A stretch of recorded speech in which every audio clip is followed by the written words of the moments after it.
어, 마가복음 14장 1절부터 11절 말씀입니다. 고난주간 수요일에 예수님의 행적에 대해서는요, 두 가지 의견이 있습니다. 첫째로는 아무것도 하지 않고 그냥 쉬셨다 하는 주장이 있고, 또 하나는 이 한 여자의 그 집에서 식사하실 때 그 향유를 300데나리온 향유를 예수님께 부어드린 그 사건, 그것이 있었다. 이렇게 두 가지 주장이 있습니다. 그래서 첫째로는요, 그 침묵의 날이라고 하는 거예요. 예수님이 아무것도 안 하고 쉬셨다. 그럼 십자가를 지시기 위한 쉼을 가지셨다. 이렇게 주장을 하는데, 그래서 침묵의 날이라고 합니다만은 예수님이 평상시 이렇게 부지런하게 이런 모습을 보면 쉬지는 않으셨을 거고 뭔가 했겠죠. 게으른 사람이나 그냥 쉬는 거지. 그리고 예수님은 12제자, 최소한 12제자랑은 같이 다니셨고 실제로는 더 많이 다녔어요. 그러니까 그 12명의 제자랑 아무것도 안 하고 있을 리는 없고 평상시랑 같이 말씀을 가르치시고 그런 걸 했을 텐데 똑같은 거니까 기록을 안 했을 수는 있죠. 똑같은 일을 반복할 필요는 없으니까. 그래서 단지 기록을 안 했을 뿐이지 아무것도 안 하신 일은 안 하시지는 않았을 거라고 봅니다. 두 번째로 이제 그 베다니에서 식사한 일이 있었다는 거죠. 그래서 예수님이 베다니 마을에 있는 나사로의 집에서 식사하실 때에 나사로의 여동생 마리아가 예수님께 300데나리온어치의 향유를 예수님께 부어드리죠. 자, 그런 일이 있었다. 이렇게 두 가지 주장으로 나눠지는 거예요. 왜 그러냐면은 이렇게 되어 있습니다. 이 베다니에서 식사하셨다 이렇게 주장하는군요. 마태복음 26장 2절에 보면 너희가 아는 바와 같이 이틀이 지나면 유월절이라 인자가 십자가에 못 박히기 위하여 팔리리라 하시더라. 이렇게 쭉 있어요. 그래서 이틀 전, 6월절 이틀 전의 일이 기록되어 있죠. 그 다음에 마태복음 26장 6절부터 7절 보면 예수님께서 베다니 나병 환자 시몬의 집에 계실 때에 한 여자가 매우 귀한 향유 한 옥합을 가지고 나와서 식사하는 예수님의 머리에 부으니 이렇게 되어 있습니다. 그러니까 이틀 전에 이렇게 향유를 부어드리는 사건이 있음을 기록하죠. 근데 마가복음에도 그래요. 오늘 이건 마가복음에도 마가복음 14장 1절 이틀이 지나면 유월절과 무교절이라 대제사장들과 서기관들이 예수님을 흉계로 잡아 죽일 방도를 구하며 1절에 이렇게 돼 있고 마가복음 14장 3절 예수님께서 베다니 나병 환자 시몬의 집에서 식사하실 때에 한 여자가 매우 값진 향유고 순전한 나드 한 옥합을 가지고 와서 그 옥합을 깨뜨려 예수님의 머리에 부으니 이렇게 되어 있습니다. 그래서 이렇게 보니까 이 마태복음 26장 또 마가복음 14장 기록을 보면 베다니 마을에서 예수님께서 식사를 하셨고 그 식사를 하실 때 마리아가 향유 옥합을 부어드렸음을 알 수가 있습니다. 그러니까 이게 6월절과 무교절 이틀 전이라는 거죠. 그러니까 수요일에 해당하는 거예요. 수요일. 그러니까 이게 이 사건이 있었다 이렇게 주장하는 거죠. 그런데 수요일에 아무 일도 안 했다 이렇게 주장하는 이유가 있어요. 여기 분명히 기록되어 있는데 주장하는 이유가 뭐냐면 요한복음에 똑같은 기록이 있거든요. 이 사건이. 요한복음 12장에서는 이 사건을 다른 날짜로 기록하고 있어요. 요한복음 12장 1절 6월절 엿새 전에 예수님께서 베다니에 이르시니 이곳은 예수님께서 죽은 자 가운데서 살리신 나사로가 있는 곳이라. 이렇게 돼 있죠. 그래서 6월절 엿새 전이다 그런 거예요. 6월절 엿새 전. 그러니까 토요일이에요. 토요일 그리고 저녁 식사를 했으니까 토요일 저녁이죠. 요한복음은 6월절 6일 전 토요일이었고 이렇게 기록을 하고 있고 마태복음이랑 마가복음은 이틀 전이다 이렇게 기록을 하고 있어요. 그러니까 날짜가 틀리니까 이렇게 주장을 하는 거예요. 어떤 게 맞느냐는 저는 알 수가 없어요. 이거는 성경을 이렇게 기록해놔서. 근데 이제 제가 추측하는 것은 이제 마태복음과 마가복음의 날짜가 맞으면 이 요한복음을 최초로 옮겨 적은 사람, 성경은 원본은 없습니다. 다 사본만 있어요. 다 옮겨 적은 거거든요. 옮겨 적은 사람이 실수로 날짜를 잘못 적었겠죠. 그러면 그 다음에 또 그걸 또 옮겨 적은 사람이 사본을 보고 옮겨 적었으면 그렇게 될 수 있어요. 자, 그다음에 두 번째로 이제 요한복음이 맞을 수 있죠. 요한복음의 날짜가 맞으면 그러면 마태복음과 마가복음이 그 가룟 날짜가 틀린 건데, 그건 어떻게 된 거냐면 가룟 유다가 예수님을 팔아먹으려고 하는 그런 결정적 동기를 가진 사건이 바로 뭐였냐면은 이 베다니 마을에서 예수님께 향유를 부어드릴 때 그 사건이었다. 이렇게 밝혀주는 것이죠. 그러니까 가룟 유다가 이 사건을 통해서 이제 예수님께서 무슨 이득을 취할 수가 없겠구나. 돈을 더 훔쳐갈 수가 없겠구나. 이런 생각을 가져서 이제 예수님을 팔아먹으려고 하는 그런 생각을 가진 것이 바로 이 사건이다. 이걸 기록하기 위함이죠. 밝혀주기 위해서. 왜 그렇게 하냐면 이 마리아가 예수님께 마태복음하고 마가복음에서는 이 여자 이름이 기록이 안 되어 있는데 요한복음에는 기록이 나와요. 그래서 마리아라고 하는 걸 알 수 있거든요. 이 마리아가 예수님께 300데나리온어치 향유를 부어드리니까 그 향유를 팔아서 가난한 자들에게 나눠주면 얼마나 유익하겠어. 막 책망하고 막 망신을 준 사람이 가룟 유다였다고 하는 것이죠. 그런데 그때 예수님이 가난한 사람들은 항상 너희 옆에 있다.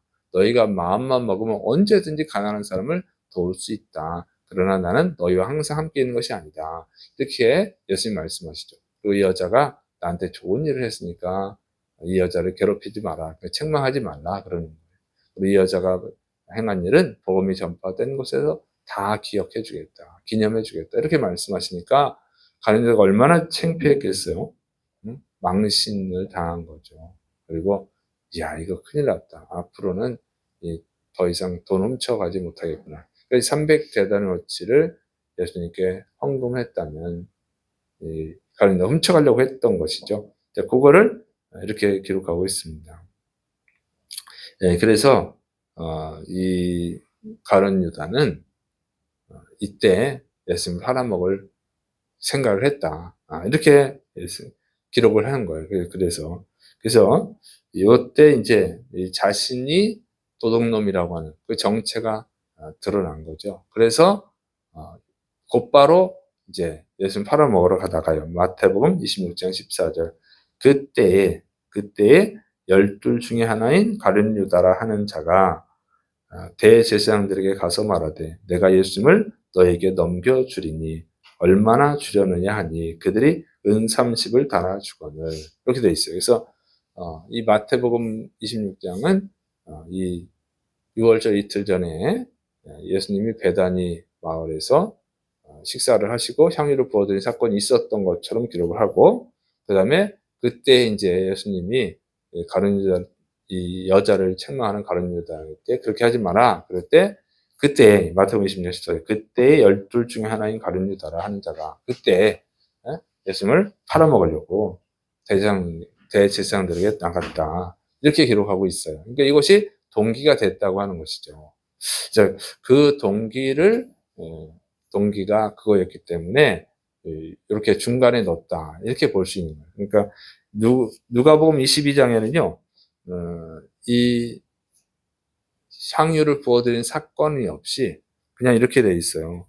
6월절이라 하는 누가복음 22장 1절 6월절이라 하는 무교절이 다가오매 대제사장들과 서기관들이 예수님을 무슨 방도로 죽일까 궁리하니 이는 그들이 백성을 두려워함이라. 3절 12 중에 하나인 가룟유다이라 부르는 유다에게 사탄이 들어가니 이에 유다가 대제사장들과 성전 경비대장들에게 가서 예수님을 넘겨줄 방도를 의논하매. 그래서 누가복음 22장 1절부터 6절까지는 그 사건 없이 쭉 기록을 하고 있습니다. 그래서 이 중간에 날짜는 틀리지만 그게 동기가 됐기 때문에 중간에 넣었을 것이다. 이렇게 추측을 할 수는 있어요. 그래서 어느의 날짜가 맞느냐? 저는 이제 모르겠어요. 그렇지만 분명한 것은 예수님이 십자가에서 죽으실 때가 다가왔을 때 예수님을 진정으로 사랑하고 믿은 여자 마리아는 예수님을 위해서 마지막 헌신을 했고, 그리고 가룟 유다는 예수님을 이용해서 마지막으로 자신의 이득을 취했다 하는 것은 분명한 겁니다. 그러니까 가룟 유다는 예수님을 은 30세겔에 팔아넘긴 거죠. 그러니까 300데나리온은 갖지 못했지만 은 30세겔을 챙겼어요. 은 30세겔이면 이 120데나리온이 되는 거예요. 그러니까 300데나리온은 갖지 못했지만 예수님 팔아먹음으로 인해서 120데나리온은 챙기게 됐습니다. 그렇게 되는 거죠. 그러니까 이 사건을 통해서 알 수 있는 것은 뭐냐면 마지막 때가 되면 가짜와 진짜가 밝혀진다 하는 거예요. 드러난다고 하는 것이죠. 예수님은 그 전날, 이제 화요일날 비유를 보면 달란트 비유, 그 다음에 충성된 종의 비유, 그 다음에 이 열처녀의 비유, 이런 비유를 많이 말씀하셨어요. 혼인잔치 비유도 말씀하시고. 근데 그 잔치들의 공통점이 뭐냐면 이 가짜와 진짜를 나눈다는 거예요. 교회 안에 다 진짜만 있는 것이 아니다. 가짜와 진짜가 있다. 이렇게 가르쳐 줬는데 이제 수요일에 보니까 가짜와 진짜가 나눠지는 거죠. 예수님의 12제자 중에 하나가 가룟 유다예요. 다 예수님만 아시지 다른 제자들은 다 어떻게 생각하겠어요? 예수님을 따라다니는 사람들 전부 다 아무도 의심하지 않죠. 가룟 유다를 의심하는 사람이 없어요. 예수님의 12제자들, 그러니까 11명의 제자들도 가룟 유다를 의심하지 않았습니다.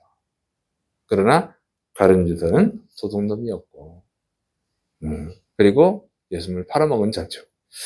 그래서 요한복음 12장 6절 이렇게 말합니다. 이렇게 말함은 뭐냐면 그거 300데나리온을 팔아서 가난한 자들에게 나눠주면 얼마나 유익하겠어. 이렇게 말하는 거예요. 이렇게 말하면 가난한 자들을 생각함이 아니요. 그는 도둑이라 돈꾀를 맞고 거기 넣는 것을 훔쳐가미러라. 이렇게 기록하고 있습니다. 그래서 평상시에도 돈을 훔쳐갔던 자라는 거예요. 그런데 이제 드러나는 거죠. 예수님이 십자가에서 죽으시면 이제 더 이상 예수님을 이용해서 돈을 헌금이 들어올 일이 없을 것이고 훔쳐갈 수가 없죠. 그러니까 마지막으로 이제 예수님을 팔아먹는 거예요. 그런 악한 짓을 했습니다.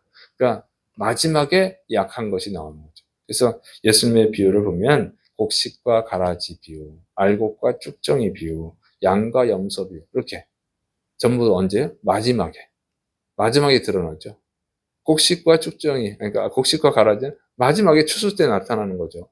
알곡과 쭉정이도 마지막 추수 때 나타나는 거죠. 그 다음에 달란트 비유도 마지막에 주님이 오실 때 이렇게 마지막에 다 나타난다고 하는 것을 가르쳐주고 있는데 정말로 이제 예수님이 십자가 지실 때 마지막 때 이게 드러난 거예요. 그래서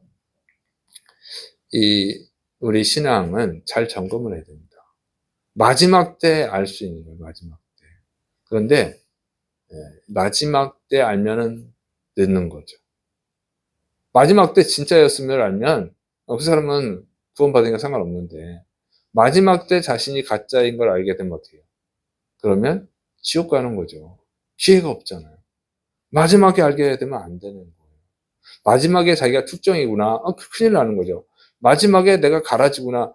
그러면 기회가 없는 거예요. 마지막에 내가 악한 종이구나. 그러면 기회가 없죠. 그때는 심판의 날이니까. 그래서 가룟 유다는 마지막에 드러났는데 결국 예수님을 팔아먹고 자살하고 지옥에 갔죠. 그래서 마지막에 알면 안 됩니다. 그래서 내가 진짜냐, 정말 예수님을 진짜로 믿는 자냐, 진짜로 구원받은 자냐, 아니면 가짜냐, 구원받은 사람처럼 보이지만 가짜냐를 알 수 있는 것은 뭐냐면 주님을 믿는 동기예요. 주님을 믿는 이유. 이 마리아는 너무너무 감사해서 마지막에 헌신을 하잖아요. 300데나리온. 그거 결혼하기 위해서 모으는 돈이에요. 결혼 포기하고 예수님이 십자가에 지고 죽으신다고 그러는데 내가 해드릴 수 있는 게 뭐가 있겠어? 마지막으로 그걸 한 거예요.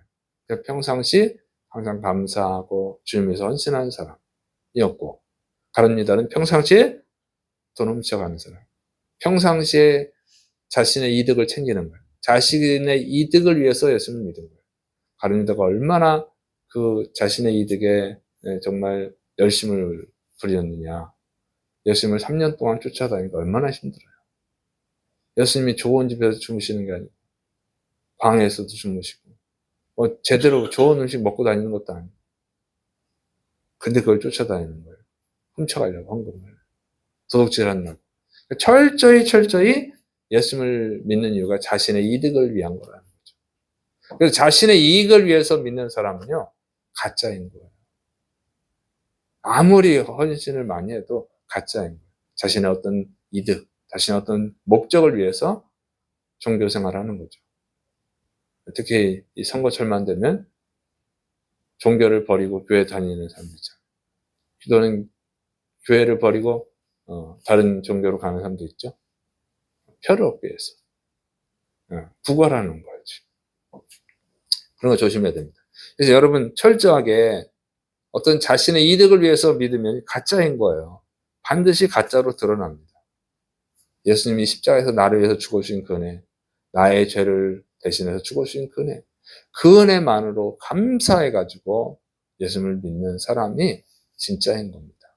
그 자신을 점검해야 돼요. 그래서 이 종료주일, 나는 왜 예수님을 믿는가? 자신을 점검해야 됩니다.